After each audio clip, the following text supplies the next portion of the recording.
लखनऊ में कांग्रेस नेता सुरेंद्र राजपूत का आप नेता संजय सिंह को जमानत मिलने पर बड़ा बयान सामने आया है। उन्होंने कहा कि उन्होंने बीजेपी की जेल से रिहा किया जा रहा है। ऐसी संविधान और कानून ने संजय सिंह को जमानत दे दी है, जिसके बाद से ये ईडी के लिए करारा तमाचा है।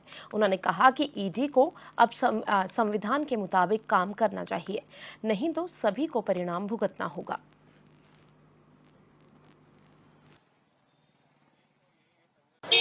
भारतीय जनता पार्टी की जेल से सुप्रीम कोर्ट ने, संविधान ने और कानून ने संजय सिंह को यानी इंडिया गठबंधन के एक साथी को बेल दी है। ये अपने आप में भारतीय जनता पार्टी के लिए और ईडी के लिए करारे तमाचे की तरीके से है।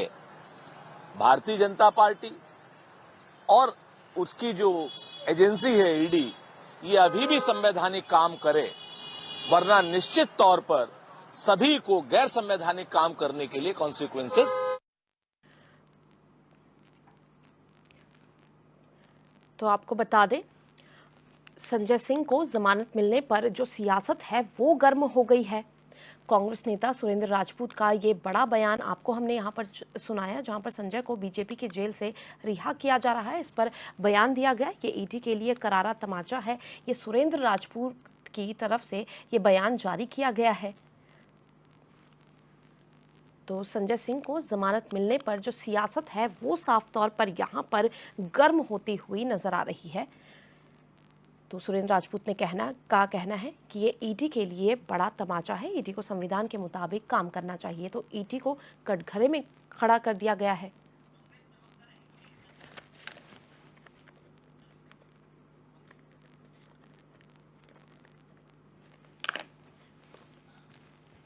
और इसी खबर पर ज्यादा बातचीत के लिए हमारे साथ कांग्रेस प्रवक्ता अनिल शर्मा हमारे साथ मौजूद है। अनिल जी, संजय सिंह को जो ये जमानत मिली है, इस पर सियासत साफ तौर पर गर्म होती हुई नजर आ रही है। किस तरह से आप इसको देखते हैं? देखिए, संजय सिंह जी को जो जमानत मिली है वो संवैधानिक व्यवस्था, कानून, सुप्रीम कोर्ट के तहत मिली जी। लेकिन जिस प्रकार का दुरुपयोग ईडी के द्वारा किया जा रहा है, ना कोई एविडेंस इनके पास है, ना कोई सबूत है, लेकिन किसी को भी कटघरे में खड़ा करके ये तुरंत ईडी सीबीआई अपने कब्जे में लेती है। जी। तो अनिल जी, रही बात, सुप्रीम कोर्ट ने भी इनको फटकार लगाया कि आप सबूत तो पेश करें, लेकिन ईडी अभी तक सबूत पेश नहीं कर पाई संजय सिंह जी के मामले में, तो इन्हें जमानत मिली।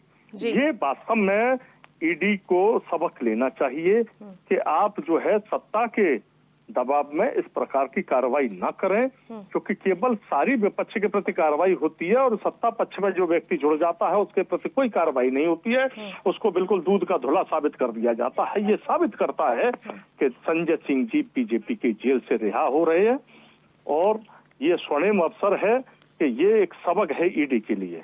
जी। तो अनिल जी, मतलब आपका भी साफ तौर पर कहना है कि यहाँ पर ईडी को जो है वो कटघरे में खड़ा होते हुए, मतलब आपका साफ तौर पे कहना है कि ईडी की तरफ से गलत किया गया है। देखिए, ईडी तो हमेशा सत्ता के दुरुपयोग कर रही है। सत्ता का जो दुरुपयोग ईडी के द्वारा का किया जा रहा है वो किसी से छिपा हुआ नहीं है। आप देख लीजिए, जो भी सत्ता के विपक्ष में है उन सबके खिलाफ, ज्यादातर लोगों के खिलाफ भ्रष्टाचार का आरोप लगाकर, कोई ना कोई आरोप लगाकर उनको कई दिनों तक ईडी अपने कब्जे में रखती है, बड़ी पूछताछ करती है, बंद कर देती है जेल में। और ठीक है अनिल जी, आप हमारे साथ बने रहिए, क्योंकि हमारे साथ बीजेपी प्रवक्ता मनोज पंडित भी जुड़ गए हैं। मनोज जी, क्या कुछ कहना चाहेंगे? जिस तरह से अनिल जी साफ तौर पर बोल रहे हैं ये बीजेपी का प्लान है, ईडी के पास कोई प्रूफ नहीं है। जिस तरह से संजय सिंह को ये जमानत मिलने पर जो ये सियासत गर्म हो रही है, इस पर अनिल जी का साफ तौर पर कहना है कि बीजेपी के पास कोई प्रूफ नहीं है, ईडी के पास कोई प्रूफ नहीं है। देखिए, ये मामला सब जुडिस है और सुप्रीम कोर्ट से इनको जमानत मिली। जमानत कैसे मिली?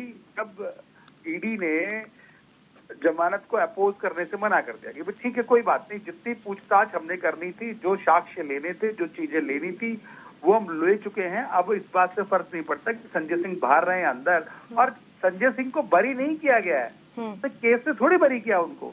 आप जमानत लेना, केस से बरी नहीं होते। हाँ जी, ठीक है, तो जमानत पे भी भार है, केस चलेगा, चीजें चलेंगी, इन्वेस्टिगेशन एजेंसी सारी चीजों को देखेगी। पर कांग्रेस की मुझे तो समझ नहीं आता इनकी मानसिकता क्या है। आप कहते हैं कि बीजेपी जेल से रिहा हो गए, अरे जेल बीजेपी की थोड़ी है, जेल तो आपके कर्मों की है। जो आपने कर्म किए हैं उसकी जेल है। जो आपने चीजें, जो धोखा आपने जनता को दिया है, जो आपने दिल्ली की जनता से वादे किए थे, वो जब नहीं किए और उनमें भ्रष्टाचार में आप आए तो कर्म करने की सजा है ये, जो कानून के रूप में आपको मिली है और मिलेगी। इसमें आप ये सब कहना कि बीजेपी की जेल से रिहा हो गए और ये सब हो गए, तो मुझे लगता है ये मानसिक विकसितता है और कुछ नहीं बीजेपी कांग्रेस का। अनिल जी क्या कहना चाहेंगे? केस से बरी नहीं हुए हैं, जस्ट जमानत मिली है, क्या कुछ कहना चाहेंगे इस पर आप? का मानसिक दिवालियापन इसी बात पर साबित होता है कि वो कहते हैं कि ईडी ये कहती है कि साहब अंदर रहे बाहर रहे, इससे कोई फर्क, अगर उनकी नजर में अपराधी है तो बाहर क्यों रहेगा भाई सर? लेकिन उसको फिर नहीं, अपराधी है तो अंदर रहना चाहिए। रही बात जमानत की, तो जमानत मिलने पर जब ईडी ये कहती है कि हमने जितने साथ जुटाने से जुटा चुके, हमारे पास कुछ नहीं किया, इनके पास प्रूफ है इस तरह का बात कहने की।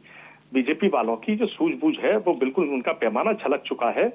और निश्चित है कि ये 2024 में जो चुनाव होने जा रहा है, ये इस बात का द्योतक है कि ये चुनाव से पहले इनने जितना दुरुपयोग करना था कर चुके हैं, लेकिन अब इनका पाप का घड़ा भर चुका है, फूटने को तैयार है। चलिए 2024 में जी, चलिए शुक्रिया हमारे साथ जुड़ने के लिए HNN 24x7 के साथ।